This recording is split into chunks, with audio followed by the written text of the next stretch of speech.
Greetings to you all.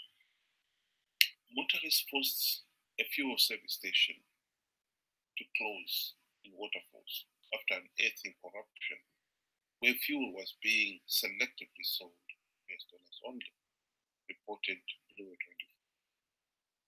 The agitated motorists said the service station was even refusing to accept its own fuel coupons, further enraging a multitude of motorists in possession of the coupons. I was not surprised to read that story. Indeed, I expect such stories and worse come from us.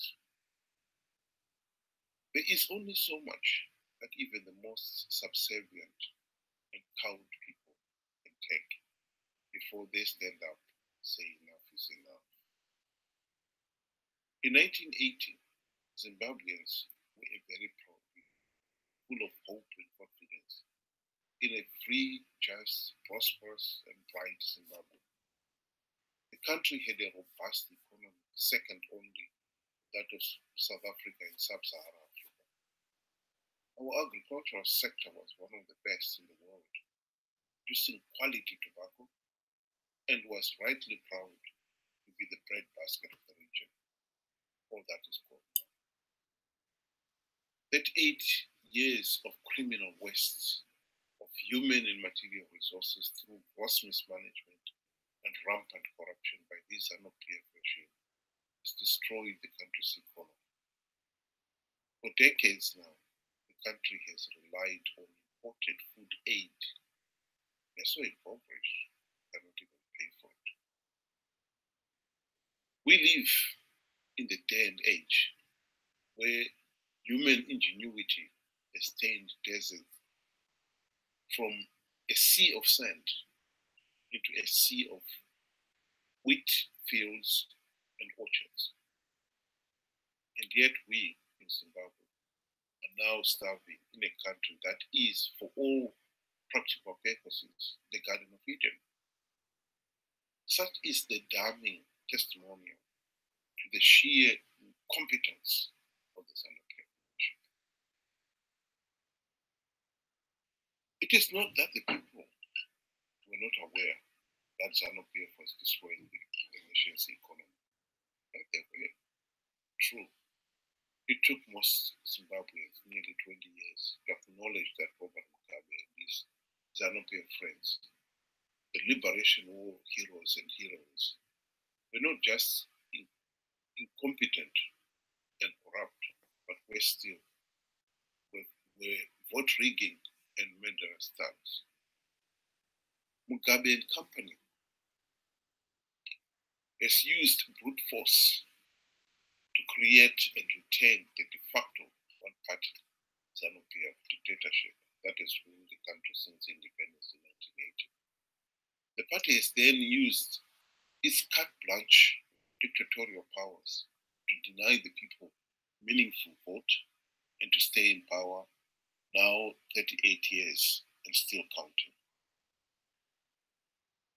President Mnangagwa blatantly rigged last July's elections to extend ZANU-PF's ruinous rule. Ever since the election, the economic meltdown has got worse.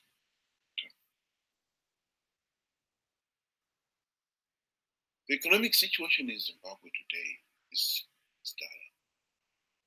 Unemployment has soared, dizzying heights of 90%. Basic services such as supply of clean water, education, and healthcare all but collapsed. Even the country's referral hospitals have often cancelled routine operations because the hospital did not have something as basic as painkillers.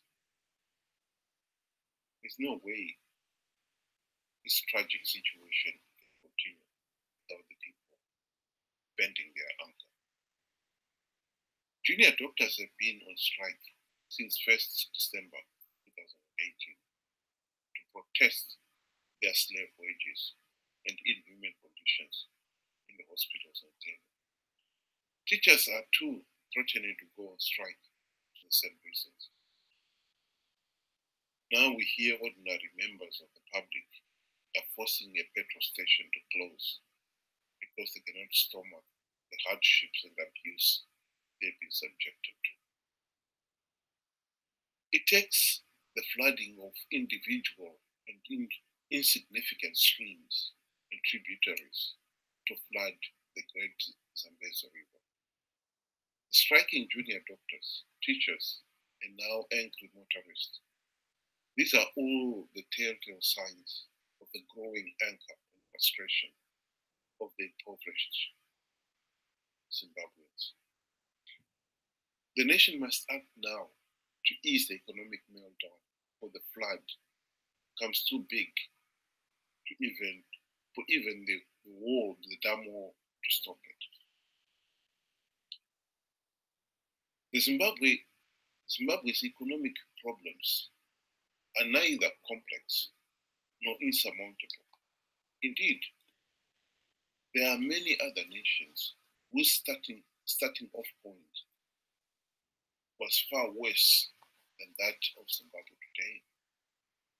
What Zimbabwe needs desperately are leaders, some common sense, to replace the brain dead who have ruled the country these last 4 decades.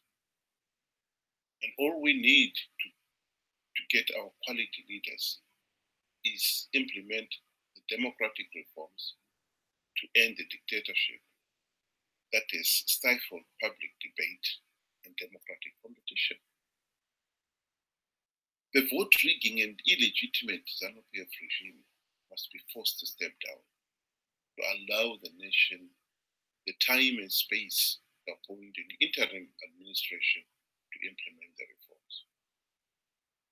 The country's worsening economic meltdown is forcing Zimbabweans to lose their fear of the murderous ZANU-PF thugs and to demand that the regime pay them a living wage and the fuel shortages, etc. As the economic meltdown gets worse, the people's demands will get louder and more reasonable. It is only a matter of time before the people realize that this Mnangagwa regime has no clue what to do to end the economic meltdown, and that it is just playing for time to remain in power until 2023, so it can rig that year's elections too. The prospect of economic chaos continuing for another year is daunting enough. The reality of more of the same chaos for the next 5 years beyond 2023 is unthinkable. That reality will force junior doctors, teachers, the rest of the population to unite and demand that ZANU-PF steps down with one coherent voice. Zimbabwe's economic recovery will only start with the dismantling of the ZANU-PF dictatorship and the regime being forced to step down. Thank you for listening.